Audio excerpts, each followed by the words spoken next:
Going through a divorce is incredibly tough. And when your home is mixed up in it all, the financial stakes can feel, well, just overwhelming. Today, we're going to walk through a really critical piece of that puzzle: how to choose the right real estate appraiser in Trenton. Getting this step right is absolutely key to making sure the outcome is fair and, avoiding a ton of legal headaches down the road. So let me ask you a quick question.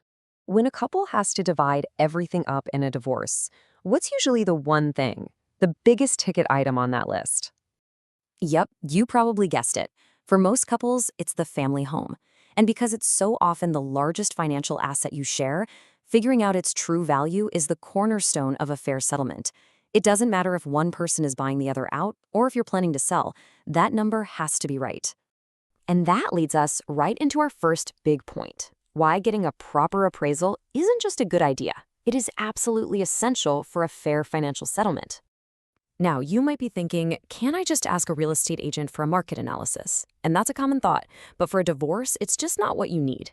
See, an agent is focused on a potential selling price. It's a marketing tool. A certified appraiser, on the other hand, gives you a defensible opinion of value. It's a formal, super detailed report that attorneys and courts in New Jersey require because, frankly, it's built to withstand legal scrutiny. So where do you even start?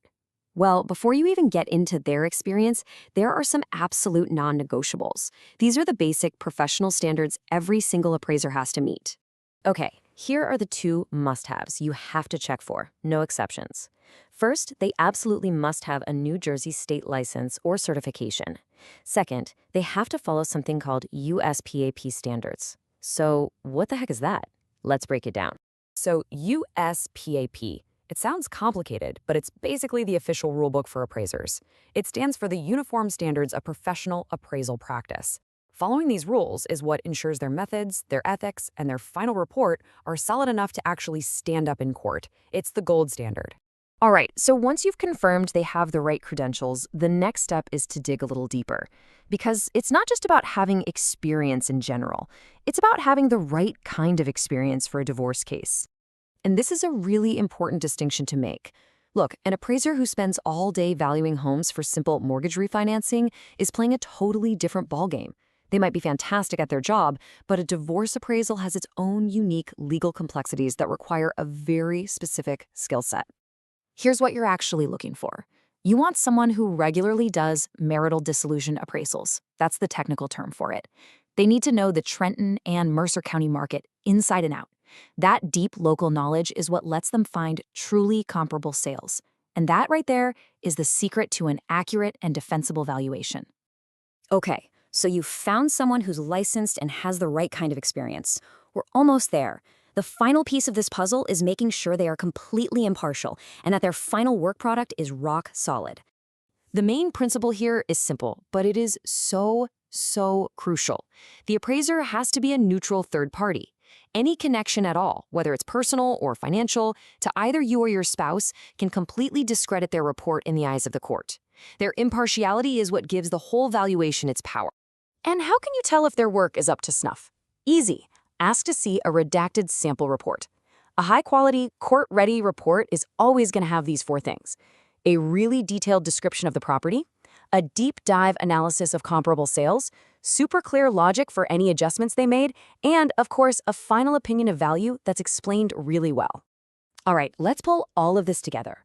Now we're going to get into your toolkit, the exact questions you need to be asking when you're interviewing potential appraisers. You should start with this question right here. It cuts right to the chase. You're not just asking about their experience in general, but their recent and relevant experience with divorce cases specifically in New Jersey. This will tell you real quick if this is their main focus or if it's just a side gig for them. Next up, you absolutely have to know if they're willing to stand by their work. I mean, a beautifully detailed report is pretty much useless if the appraiser isn't willing to defend it. You need someone who can confidently explain their findings to the lawyers or even get on the stand and testify in court if it ever comes to that. And finally, a very practical question. This is all about the logistics. In a lot of New Jersey divorces, the appraiser is hired jointly. So making sure both sides get a copy of the report at the exact same time is just essential for transparency and for keeping the whole process moving forward without any hitches. So let's just quickly recap the three most important takeaways here. First, verify. Verify those non-negotiable credentials. the NJ license and USPA compliance. Second, specialize. You have to prioritize appraisers with proven divorce and local Trenton experience. And third, demand. Demand total neutrality and a detailed, professional, court-ready report. Because ultimately, it really all comes down to this one question. Choosing the right appraiser makes sure your home's valuation isn't just some number on a page, but a solid, defensible figure that helps everyone move toward a fair and final resolution. Now, if you are in the Trenton area and you need a firm that really specializes in this exact type of appraisal, the source for this explainer points to the Appraising Group Trenton as a great local resource for these kinds of court-ready reports. They handle valuations for more than just divorces. They also do work for estates and tax appeals. You can see all their contact information right here on the screen if you think you might need an expert for your particular situation.